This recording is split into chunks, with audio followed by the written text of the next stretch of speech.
There is one habit, just one, that separates the person who wins in this life from everyone else. And it isn't waking up early. It isn't reading 100 books. It isn't hustle. It isn't grinding. It is quieter than all of that, older than all of that. And most people never see it because it doesn't look like a habit at all. It looks like nothing. And I want to tell you what it is. Now, here's the thing most people never sit still long enough to admit. They are not being held back by what they don't know. They are being held back by what they know and won't do. Read that slowly. Held back by what they know and won't do. Not what they lack. Not what they haven't learned. Not what they haven't been taught. What they already know. Sitting there in the back of their head, gathering dust, being ignored day after day after day. Here's the truth. Most people are drowning in information and starving for follow-through.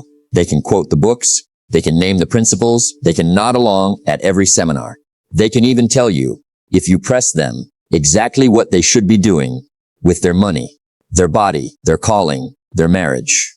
And they aren't doing it. They know. They just don't do.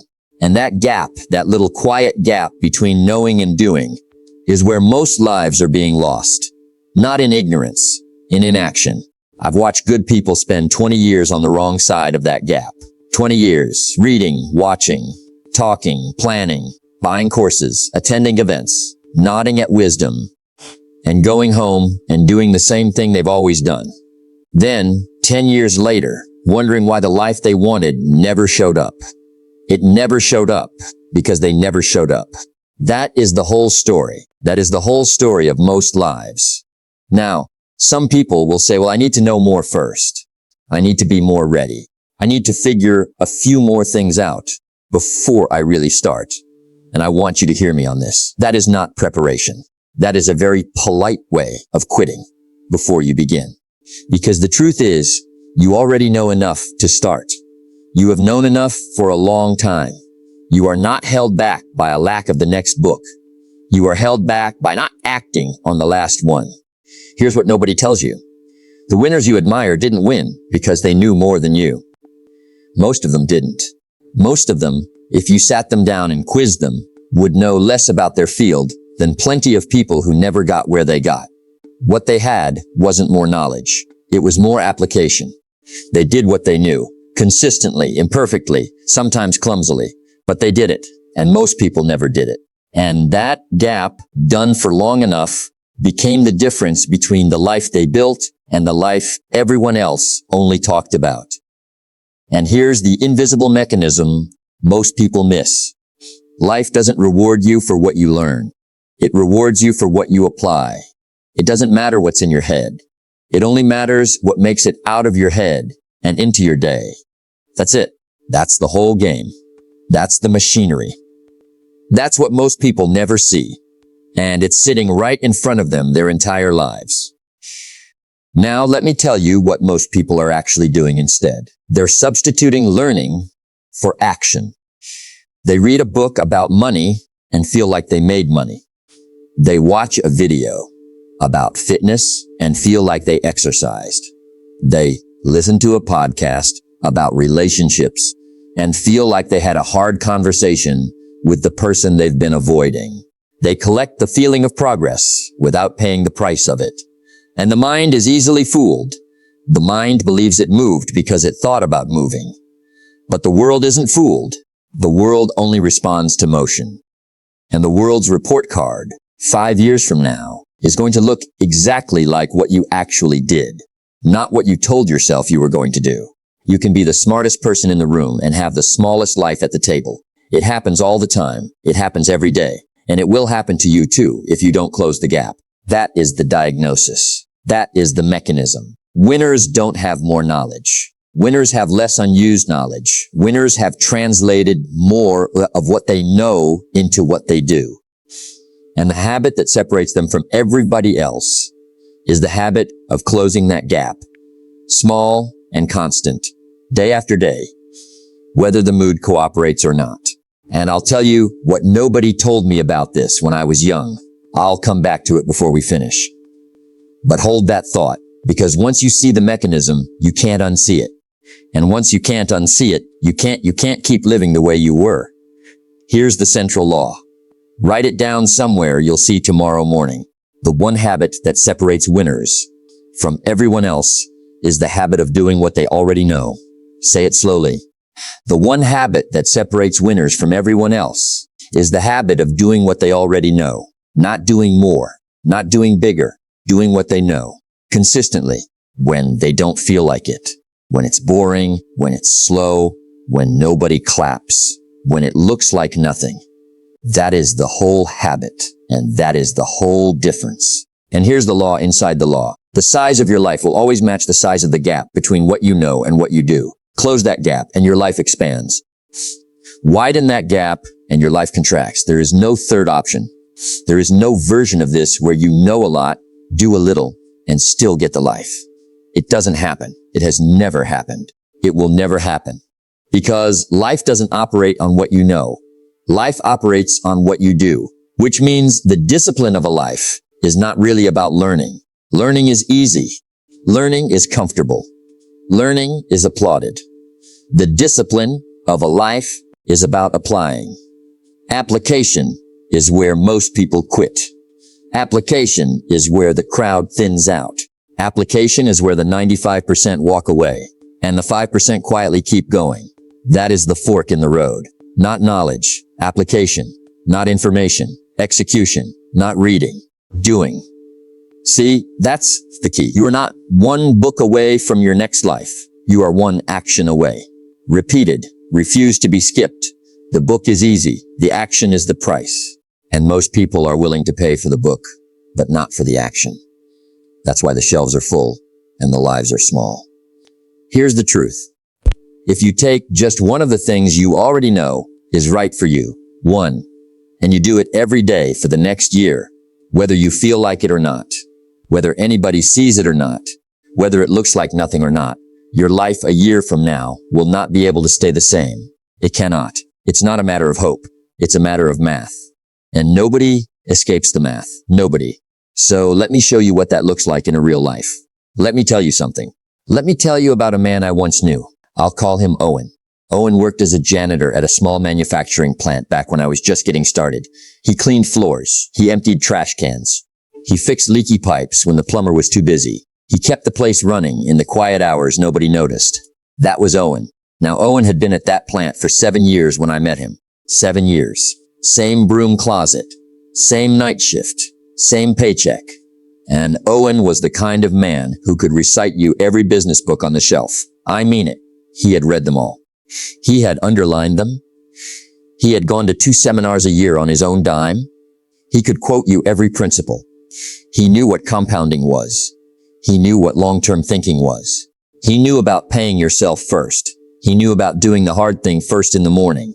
He knew about self-education. He knew all of it. He had known all of it for 7 years.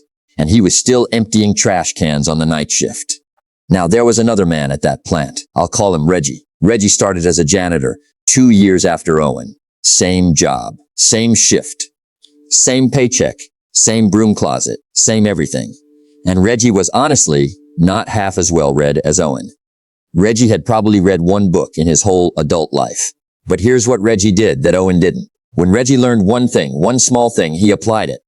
That week, not next month, not when things settled down. That week. He heard about paying yourself first. So the next Friday, before he did anything else with his paycheck, he set aside $20. $20. That was it. Not fancy, not big. Just $20. Before rent, before groceries, before anything. Every week, without fail. Whether he felt like it or not, he heard that you should read something worth reading every day. So he started reading 10 pages of 1 book at the kitchen table every single evening before dinner. Not a stack of books. 1. Slowly. 10 pages. Every day. He heard that you should ask for feedback and act on it. So he went to the shift supervisor and said, if there's something I could be doing better, I want to hear it. And I'll do it. And whatever the man told him, Reggie did it. Not argued about. Not thought about. Did. That was the whole thing. That was Reggie's system. Take one small thing you know. Apply it. Keep applying it. Move to the next one when the first one is a habit. Slow, boring, unimpressive on any given day. Now here's what fascinated me. If you had walked into that plant on a random Tuesday, you would not have been able to tell Owen and Reggie apart. Same uniform, same broom, same trash cans, same tired hands, same paycheck. You would have said, two men, same life, and you would have been wrong. Because one was applying, and one was accumulating. One was closing the gap, and the other was widening it. And the difference between closing the gap and widening it doesn't show up in a week, not in a month, not in a year. But give it 5, give it 10. And the difference becomes a canyon so wide you cannot shout across it. I ran into Reggie about 11 years later. He was not a janitor. He was running the maintenance operation for 3 plants. He owned a small rental property.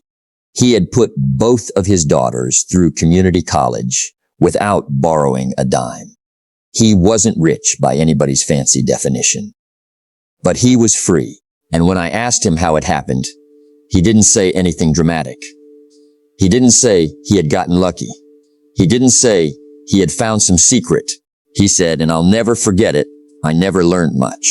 But whatever I did learn, I actually did. I never learned much. But whatever I did learn, I actually did. That's the whole thing. That's the mechanism. In one sentence, Owen was still on the night shift, still reading, still quoting, still knowing, still not doing. And here is the part that broke my heart. Owen was smarter than Reggie.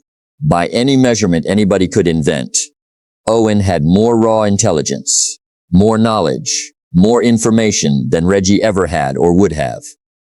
And it did not save him, because knowing does not save you. Only doing saves you. And Owen was proof. Here's what nobody tells you. Owen was not a bad man. Owen was a good man. Kind, decent, well-intentioned, curious.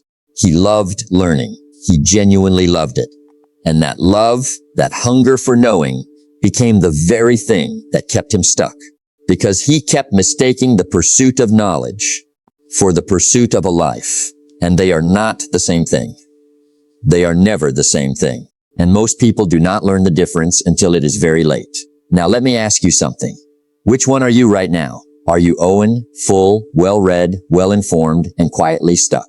Or are you Reggie, plainer, quieter, less impressive on paper, but actually applying the little you know? Because the truth is, most people are Owen. Most people. And Owen is the tragedy of our time. Not the ignorant man. The informed man who never acted on what he knew. Here's what's fascinating. If you watch people long enough, and I mean really watch, not glance, watch across decades, you begin to see there are 2 kinds of people when it comes to what they know. And once you see the difference, you cannot unsee it. Most people collect, the few apply, most people learn, the few do, most people are informed, the few are trained, most people say, I know that. The few say, I do that. Most people bookmark. The few build, most people wait for the perfect plan. The few act on the imperfect one. Most people talk about the book they read. The few live the book they read. Most people are impressed by ideas. The few are changed by them. Most people study winning. The few practice winning. Most people rehearse. The few perform. Most people prepare to begin. The few began 3 years ago. Most people are experts on the subject. The few are practitioners of it. Most people say, I will. The few say, I did. And here is the one that separates almost everybody. Most people believe understanding is progress. The few know that only action is progress. That right there is the entire gap, because understanding without action is a very comfortable dead end. It feels like you're moving, it looks like you're moving, but nothing is actually moving. And a year of that, 10 years of that, 40 years of that adds up to the exact same life you started with, only older. Here's the truth. If you do what most people do with what they know, you will get what most people get from their lives. And what do most people get? Small results, despite big libraries. Small bank accounts, despite big ideas. Small bodies, despite big fitness knowledge. Small marriages, despite big communication books. Because knowledge without application is one of the loudest lies of our time. It looks like growth. It isn't. It's decoration. If you want an uncommon life, you have to be willing to become an uncommon doer. And an uncommon doer is not more brilliant. They are more consistent. They are not more educated. They are more applied. They are not more talented. They are more responsive to what they already know. That is the only real difference between the person who wins and the person who wanders. Here's the contrast. The average person, when they hear a good idea, thinks, that's interesting, I'll have to try that sometime. The exceptional person, when they hear a good idea, thinks, I can do that today. What is the smallest piece of it I can put into practice this evening?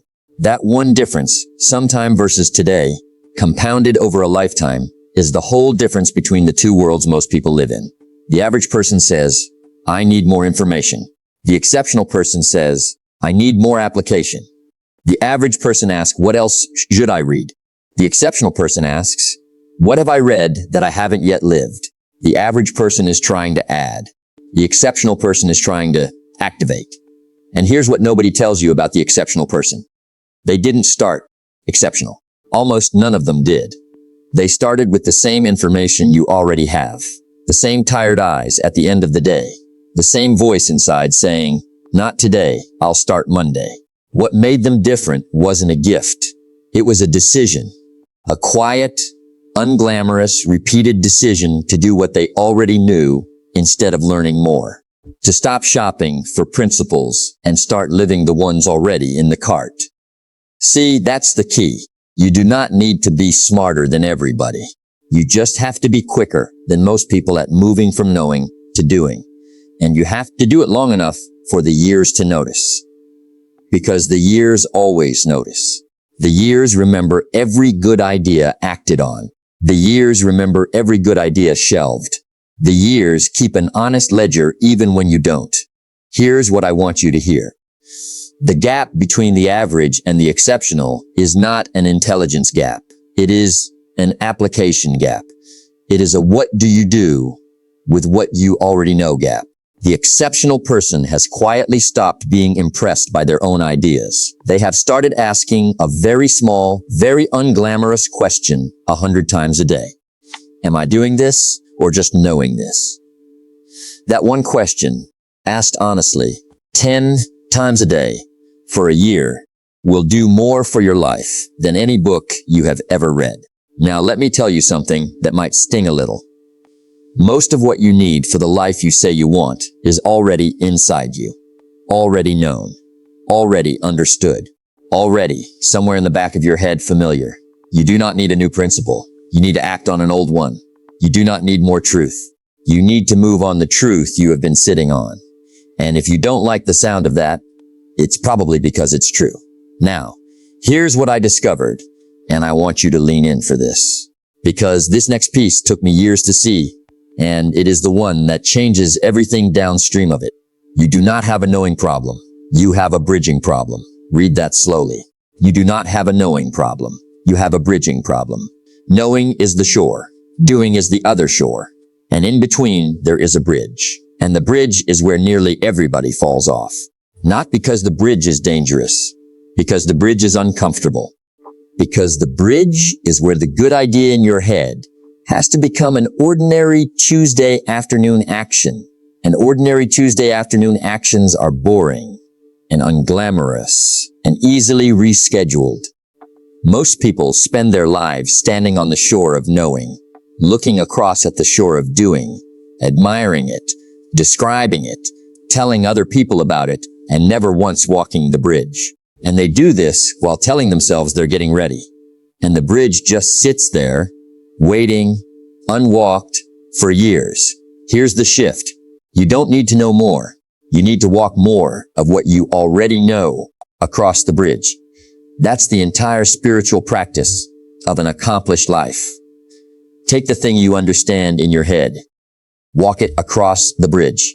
Deposit it in your day. Make it into a Tuesday, then a Wednesday, then a Thursday, then a year of Tuesdays, Wednesdays, and Thursdays, then a decade. That is how a person is built. Not by knowing new things, by walking known things across the bridge, over and over, until the walking itself is who they are. And here's what nobody tells you about the bridge. The bridge has a toll. Every crossing costs you something. Costs you comfort, costs you the couch. Costs you the excuse you had been carrying so tenderly. Costs you the version of yourself that got to say, I would have, if only. That's not a small toll. That is a real toll. That is the price nobody talks about at the seminar.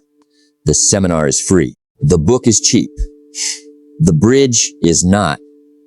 The bridge costs you the person you have been. Every single crossing. But here's what I want you to weigh against it. The toll on the other side of not crossing is much heavier because the person who never crosses the bridge pays a different price. They pay in regret. They pay in an accumulation of unlived years. They pay in the dull ache at 50, 60, 70 of having known better and never done better. And that pain, the pain of the unlived life, makes the pain of the crossing look like nothing. The pain of application weighs ounces. The pain of unused knowledge weighs tons. And you will pay one of those two prices. There is no third door. There has never been. Let me tell you something about identity, because this is where it all lives. It is not about willpower. It is about who you have decided to be. Willpower runs out. Motivation shows up when it wants to and disappears when it doesn't. But identity is steady. Identity is quiet. Identity is what keeps you moving on the day nobody is watching. And here is the identity shift that closes the gap. It is not enough to be someone who knows. You must become someone who does.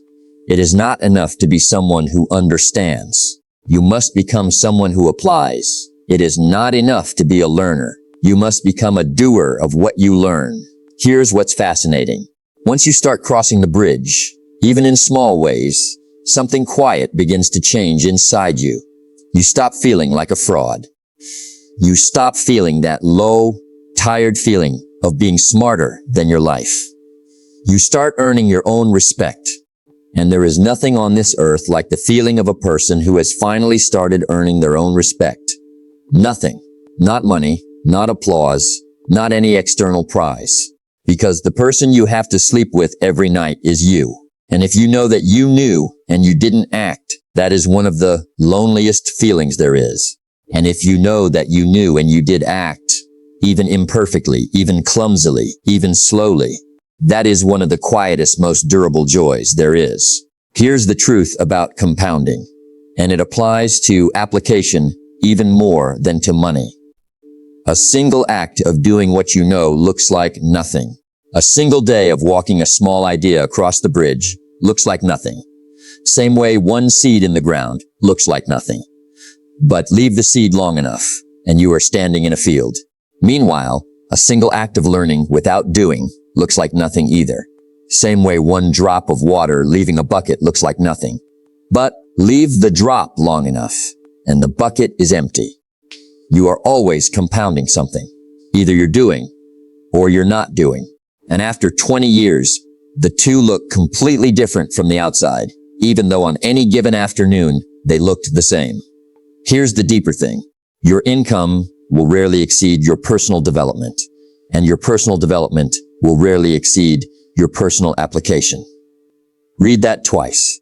Your income will rarely exceed your personal development, and your personal development will rarely exceed your personal application.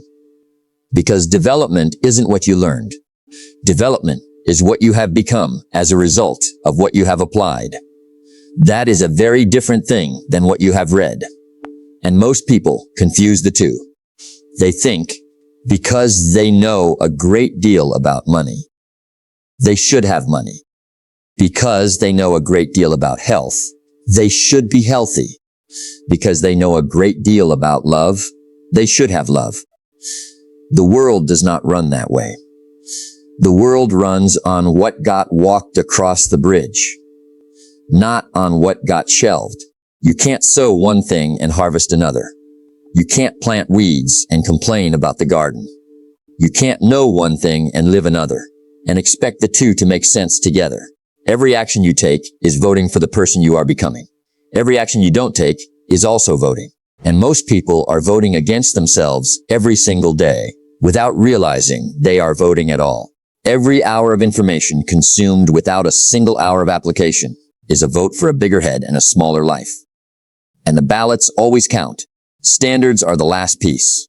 Your life will never rise above the standards you keep for your own application. Not 1 inch above them. If your standard is, I read it and I meant to do it, your life will always look like a good intention. If your standard is, I read it and I did it that week, your life will always look like a growing thing. Same information, same principles, same books, different life, because different standard. So let me ask you something, and I want you to answer honestly. Not the answer that sounds right, the answer that is right. What do you already know that you are not yet doing? Sit with that. Don't rush past it. Really sit with it, because I promise you, there is an answer. There is always an answer. What is the one thing you have known for months or for years that you have not brought across the bridge? Is it a phone call you have been avoiding? Is it a book you have been meaning to actually apply, not just to finish? Is it a habit you have been circling for a decade? Is it a conversation you know you owe someone? Is it a decision you have been rehearsing without making? Is it a small daily act you know would change your health, your money, your marriage, your peace, that you have known for years and never once done for 30 consecutive days? How many books have you read in the last 5 years that you have not applied a single principle from? How many videos have you watched? How many podcasts have you listened to? How many notes have you taken? And how many of them have made it out of your head and into your Tuesday afternoon? If somebody handed you your journal from 3 years ago right now, would you find the same lessons written in it that you still haven't lived out? If somebody handed you your journal from 10 years ago, would you find the same ones? These aren't accusations. These are honest questions. Because until you can answer them honestly, the life you say you want will keep waiting on the other side of a bridge you have refused to cross. And it will wait a long time. It will wait years. It will wait forever if you let it. Now, I know what you're thinking. You're thinking, but I don't know enough yet. And I want to say this to you with kindness and with as much bluntness as I can offer without being unkind. You know enough. You always did. You know enough about money to start saving something tonight. You know enough about your body to move it tomorrow morning. You know enough about your calling to take one step this week. You know enough about the people you love to pick up the phone before now Sunday. You know enough. You have known enough for a long time. What you need is not another book. What you need is one action. Ask yourself this. If a stranger sat down across the table from you tonight and offered you $100,000 to apply for 1 full year, the top 3 things you already know are good for you, would you find a way? Of course you would. You would move mountains. You would rearrange your whole week. You would suddenly discover discipline you didn't know you had. Because when the reward is visible, application is easy. Well, the reward already is that big. The reward is your future. Whether you cash the check is up to whether you cross the bridge. Most people won't. Most people will keep learning. Most people will keep collecting. Most people will keep decorating the shore. Don't let that be you. Not this time. Not this year. Not on my watch. Not on yours. Let me share something with you. Something a mentor of mine said to me a long time ago when I was young and drowning in books and hadn't yet turned any of them into a life. I was sitting across from this older man at a small cafe, late afternoon, sunlight coming in sideways. And I was, in the way young men do, listing off all the things I was going to do, all the books I had been reading, all the plans I had. I was very impressive to myself in that moment. And he listened all the way to the end. He was one of those older men who never rushed. And when I finished, he sat quiet for a while. And then he said, "Son, you have a very well-read poverty. Nobody in history ever ate a book. You are going to have to start doing something with what you know. You have a very well-read poverty. Nobody ever ate a book." I still remember the way that landed, because it was true, and it was kind, and it was ruthless, all at once. And I had needed somebody to say it out loud to me for years, and nobody had, until him. And I want to pass that sentence to you tonight, because I think most of you have a well-read poverty of your own. It might not be about money. It might be about relationships, about health, about calling, about peace. But somewhere in your life, you have a well-read poverty, a place where your knowledge is enormous and your application is small. And you keep hoping that the next book, the next talk, the next insight will be the one that finally makes the leap for you. It won't. It never has. It never will. You have to make the leap. Books don't leap. People do. He told me one more thing that afternoon, and I want to give it to you too. He said, between the two of two brothers, the one who reads less and does more will always beat the one who reads more and does less. It has never once gone the other way. Not once in the history of the world. Now let me tell you about two brothers. I knew them a long time ago. Same house, same parents, same schools, same table, same starting point. And by the time they were both in their 40s, they were living opposite lives. The first one, I'll call him David, was the reader, the learner. The one who could quote you a principle for every occasion. He had shelves and shelves of books. He went to every conference. He listened to lectures on his morning drive. He was in the family, considered the smart one. But David lived by inspiration instead of by application. He would learn something, get excited about it, tell everyone he was going to do it, and then simply not do it. And nobody would ever call him on it, because he sounded so intelligent describing it that people assumed the doing was somewhere off in the background. It wasn't. It was never anywhere. The other brother, I'll call him Sam, was the plainer one. Nobody thought Sam was particularly gifted. Nobody thought Sam was particularly wise. Sam didn't say much at family dinners. Sam didn't quote anybody. But somewhere in his early 20s, Sam picked one small habit, reading 10 pages a day of one book, and then acting on the first thing in that book that could fit into his ordinary life. And he kept it for 22 years, nothing else, just that. One book at a time, one applied idea at a time. 10 pages, one small act, every day. At year 1, David was clearly more impressive. Twice as much knowledge, twice as much conversation, twice as many titles under his belt. At year 3, David was still ahead. By year 7, you'd have noticed Sam had somehow built a small business that was quietly profitable. At year 15, you couldn't compare them anymore. David was still on the same emotional roller coaster. Big peaks, big valleys, big plans, small results. Sam had a paid-off house. Sam had a marriage that had been rebuilt because he'd applied one principle at a time about how to be a better husband. Sam had money in the bank that wasn't there to impress anybody, only to keep him free. Sam had put his kids through school. Sam had time. Sam had peace. Same house, same parents, same schools, same table, same starting point, different endings. Why? Not intelligence. David had it, not opportunity. Both had it, not information. David had more of it. The difference was one habit. Sam did what he learned. David didn't. And that gap, kept for 22 years, became a life. Here's the truth. The people who change their lives don't do it with better information. They do it with better follow-through. And when you see it up close, you realize the whole thing is one of the plainest secrets in the world. It's not hidden. It's not new. It's not exciting. It's just refused. Refused by most people. Practiced by a few. And the few end up with the lives most people spend their whole lives wishing for. Discipline is not really about the doing. It's about the trust. Every time you apply something you learned, you deposit a little trust in the account of your own soul. Every time you learn something and don't apply it, you make a withdrawal.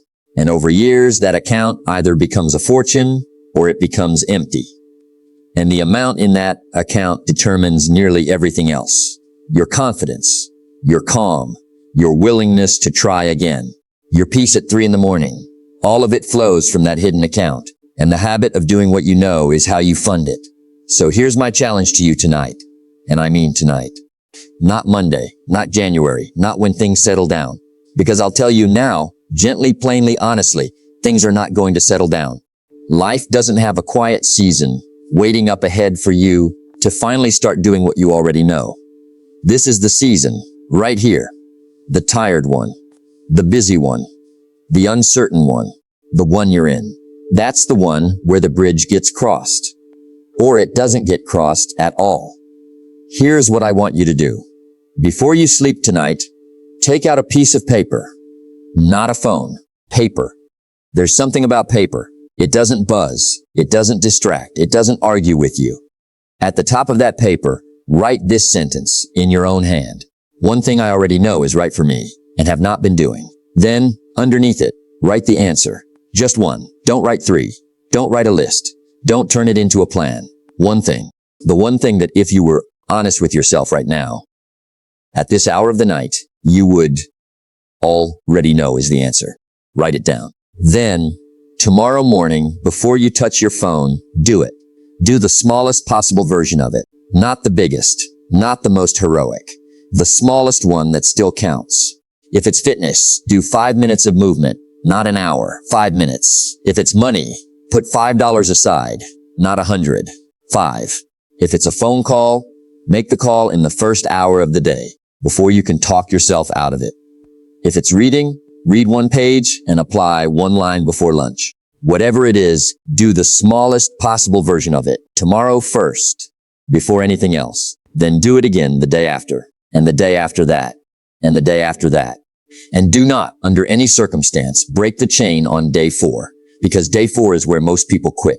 Day 4 is where the initial excitement wears off and the real work begins. Day 4 is where doers are born. Push through day 4, push through day 7, push through day 14, and something quiet will start to happen inside you. You are going to start trusting yourself again, maybe for the first time in years, maybe for the first time ever. And once that trust starts to grow, add a second thing, but not before. Master the first crossing before you attempt the second. The way a farmer plants, the way a bricklayer builds, 1 row at a time. Take the step today, not tomorrow, not later, today. Even if it feels small, even if it feels foolish, even if nobody sees it, especially if nobody sees it, because the applications nobody sees are the ones that build the life everybody eventually notices. That's the mechanism I promised you at the beginning. Small, private, repeated, refused to be skipped. One thing you already know. Actually done. That's the whole game. That's the whole secret. That's the entire thing. Don't major in minor things. Don't spend your best hours on things that don't matter. Don't trade your future for the comfort of tonight. Don't let the version of you that could exist die inside the version of you that keeps learning and never applies. Here's what I want to leave you with. Slow down for these last few words, because they are for the person you are becoming, not the person you have been. You are not uninformed. You are unpracticed. There is a difference, a very big difference. Uninformed is who you would be if nobody had ever taught you anything. That is not you. You have been taught plenty. You are unpracticed, and unpracticed can change. Starting tonight, not because you found a new principle, because you finally decided to walk one of the old ones across the bridge. You are not behind. You are not too late. You are not too old. You are not too tired. You are not too far gone. You are exactly where the crossing begins, right here, right now, in this ordinary evening, in this ordinary chair, in this ordinary life, on this ordinary night that could be the ordinary night, everything quietly turned, because that is how it happens. Nobody's life turns on a Tuesday afternoon with fireworks and marching bands. Lives turn quietly, in the small application made when nobody was watching, in the 1 page read and the 1 line lived, in the small crossing made after everybody else stayed on the shore. You are joining a small group tonight, whether you know it or not. A small group of people who have decided quietly, without applause, that they are going to stop admiring their own knowledge and start using it, that they are going to close the gap, that they are going to walk the boring bridge, that they are going to do what they already know, one ordinary day at a time, until the years bend in their favor. And the years will bend. They always do. For the ones who cross. So remember this. Success is not something you know. It is something you do with what you know. Success is not something you learn. It is something you apply, one small act at a time, until the applying becomes who you are. Success is not something you chase. It is something you become worthy of by closing, day by day, the gap between the truth in your head and the truth in your life. You already have everything you need to begin. You have this breath. You have this quiet. You have this pen. And you have the one thing you already know, waiting to be walked across a very short bridge